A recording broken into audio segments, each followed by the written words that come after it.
Oggi un congresso provinciale per discutere e fare il punto un po' della situazione della CGIL nel settore dell'edilizia. Segretario, ecco, ci illustri lei in sintesi qual è il vostro punto di vista e la fotografia della nostra realtà agrigentina. Io per quanto riguarda la nostra situazione nella categoria siamo in fase congressuale e trattiamo tutti i temi, soprattutto quello che sono per noi i più imminenti, dove diamo priorità soprattutto alle infrastrutture, alla viabilità agrigentina e dove anche nella mia relazione faccio emergere quando è importante la viabilità, quando sono importanti le infrastrutture, proprio per permettere il territorio agrigentino che vive anche e soprattutto per quanto riguarda turismo, non possiamo che mettere in sinergia tutto il territorio siciliano affinché molti più turisti vengano nel nostro territorio e soprattutto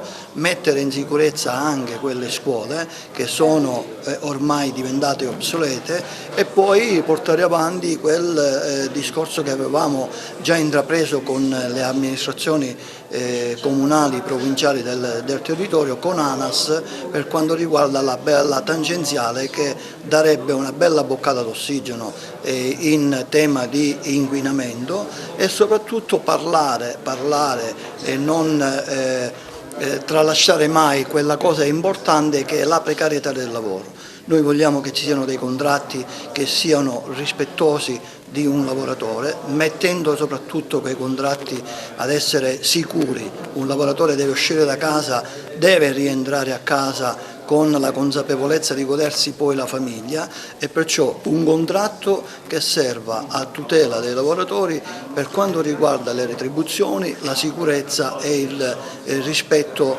naturalmente della situazione economica e la continuità e soprattutto rimarchiamo a questo governo di avere un occhio di riguardo per la categoria edile, che è quella, o meglio se non è una delle più usuranti, è quella che dovrebbe avere un occhio di riguardo per mandare in pensione ancora prima i lavoratori, perché non può esistere che un lavoratore edile a 60 anni, 62 anni salga sui ponteggi e comunque continui a lavorare.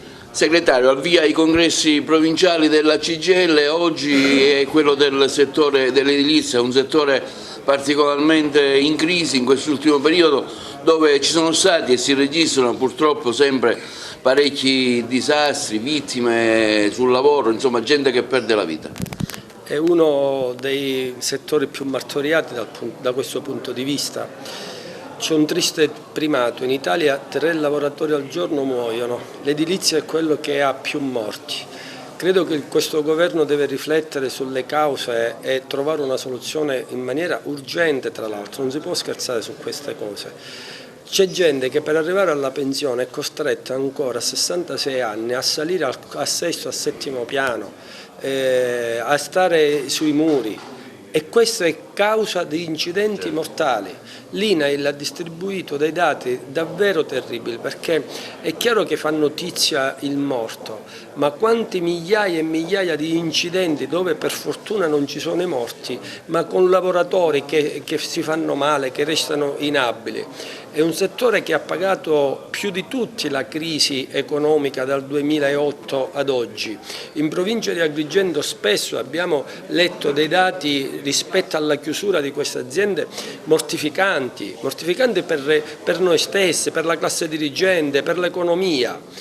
Quanta gente è dovuta emigrare perché non ha più trovato un posto di lavoro nell'edilizia. Ecco, oggi parte da Agrigento un ragionamento nel quale vogliamo fare le proposte necessarie per lavorare e lavorare in sicurezza.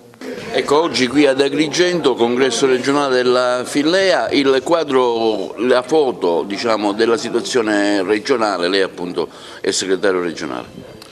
Allora, nel settore dell'edilizia nell'ultimo anno ci sono stati parecchi investimenti e anche grazie al super bonus 110% il settore è cresciuto, si è sviluppato in tutti i parametri.